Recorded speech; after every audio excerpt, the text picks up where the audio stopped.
Okay, so our first speaker for the lightning talks is Constantin Mierla. He is a co-founder of the Kamailio voice over IP server project, and he is going to talk today about that project and probably some other very interesting things. So I will pass the microphone to him and welcome to start his talk. Thank you, Sarah. And thank you for inviting me, and thank you for being present here for the Open Source and Free Software Day. A few words about Kamailio, which is, as it was introduced, an open source SIP server, which is used for voice over IP, among others. I'm starting with a short presentation about myself. So I'm a computer science engineer that started with open source in the high school and university, but actually got into this project during the activity of being a researcher at Fraunhofer Focus Institute here in Berlin. I'm originally from Romania, so I'm not German myself. And I'm involved with this project since its early days back in 2001, 2002. Actually, I ended up being the lead developer because the research institute somehow sold the IPR on this open source project. So again, started back in 2001, 2002. So like internal development 2001, made open source in 2002, became quite popular. And by 2005, the research institute sold IPR, and I decided to continue with the open source version. So I'm currently the oldest one involved in the project and somehow maintaining it. You have a bit of timeline here. The initial name was SIP Express Router, and we ended up with Kamailio. So it started in Berlin, but now the name is more from Hawaii, which eventually I end up living there at some point.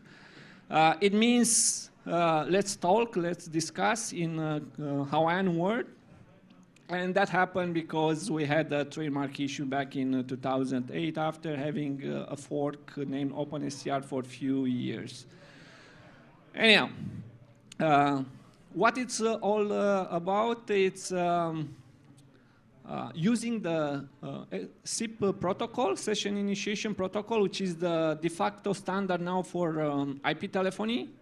And that includes also the 4G, 5G networks. So practically, when you make a call from your mobile, it's using the same protocol as we route the packets with Kamailio. These two get you in the context and understand what's the purpose of this project. So besides working with open source, it's also relying on open standards, which is very good to interconnect with other vendors and providers out there. You can do more than voice. You can do video, you can do chatting, you can do presence, all being specified by the ITF and again adopted by ITU and GSMA for the classic telephony as well as mobile networks. In one slide, what you can do with Kamailio. I'm trying to be fast here so we can have as much as possible networking afterwards, and there are other speakers after me. So it's the application that you connect your phone to and you authenticate to the network. So we can ask the device, the application to give the username, the password, or the SIM card credentials, and then we route the calls between devices. Of course, there are different layers of routing in the telephony. So there are interconnect carriers where you need to do load balancing. So you don't deal with the devices, but you deal with providers. And by that, you can use Kamailio as a load balancer or as a least cost routing when you need to call mobiles or international. You might have different routes that are cheaper than the others. We started with our own scripting language for having a flexibility in routing the SIP packets. But overall, you can use other scripting languages to build the routing logic. So practically, it's a C application, but you can build on top of it using JavaScript or Python or Ruby and so on. It's, again, a well-established open source project out there with many contributors. I'm counting in average around 80, sometimes more, sometimes less over the year from different companies. And also we have our own conference, which we run here in Berlin, usually May timeframe of every year. And just to give you some examples, because many people don't know the project, but might use it already. For example, if you are a customer of 1&1 Germany, 1&1 Germany, or SIPGate, practically when you make the call, it's Kamailio routing between you and the target user or the target service. And besides that, there are a whole list of providers out there using it, from national telecoms, Bezek in Israel, to over-the-top, like Fuse video conferencing or Nexmo API platform. So just to give an example to understand the scale of the project. These are only public references that, for example, the company had a presentation at the Kamailio conference or other events around the world. It's just a selection. There is the other side of like business-oriented companies, which are more like vendors, so making telephony system or telephony platforms for operators on mobile, a couple of them being listed here.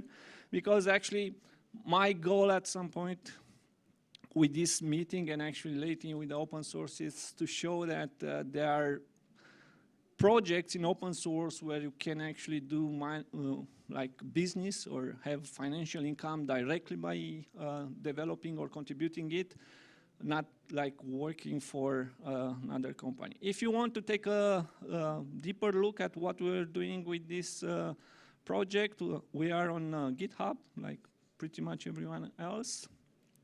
Since the research institute, Fraunhofer Focus in Berlin, gave away the IPR to a US company at that time, Tekelec, which meanwhile was acquired by Oracle, of course, for a couple of millions of dollars at that time, back in 2005. The project is practically community-oriented. We don't have a foundation behind it. We don't have any formal corporation that controls everything. It's community-based. There are people from big companies like 1&1 Germany. I have like 2-3 people contributing code to Kamailio. Same with the SIPGate and other big companies. We somehow elect what we call management team and administration group that we just use in special cases. The management team and the administration group is for like daily tasks, you know, coordination of the project, maintenance of the servers we have, and things like that. Those are like the very active people in the project. Everything we do it via public mailing list. We are also on some other communication channel like IRC, or some people started with Slack. I'm mainly still a mailing list where we actually take most of the decision, including for administration and so on. It's practically everything on the public list. The Institute is still involved in the way of hosting our event here in Berlin and using the project for their demos, but as a research, they don't have any activity in the IP telephony, which is well established, nothing to research for. They do 5G and IoT stuff, new things related to communication.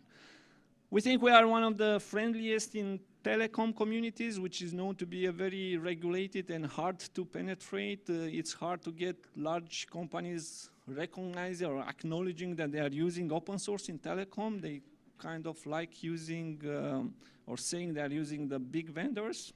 However, some of them, as I mentioned before, made it open source, made it public to a couple of other events out there, including our own event, but also different events around the world. So as I said, I'm trying to highlight, if you like to join or actually look at alternatives in the area of open source, you can have your own business. So actually, as I had it in the first slide, my entire family relies on consultancy with Kamailio. someone is knocking. I think it's fine. Anyhow, so at least in voice over IP, in IP telephony, this is a market where it's actually money flowing left and right. When you make a call, you pay for it, then there are some money involved. So by doing some services using open source in the area of real-time communication, you can easily target directly, like making profit for you or your company. Of course, the usual one, support, consultancy, and training services, something that I also do. Development of the extensions, because always there is a new, like, NoSQL database or a better or a new feature for Postgres that you want to use in your project. And as Chris said before, in open source, there is always an option to pay someone to do a feature you want. It's not like buying later a feature that someone thought about it and try to monetize. Then starting your own service, targeting different markets like business to business, where you offer more feature related to integration with CRM and other services used by the company, the classic PBX systems, and then going to the cloud with hosted PBX services.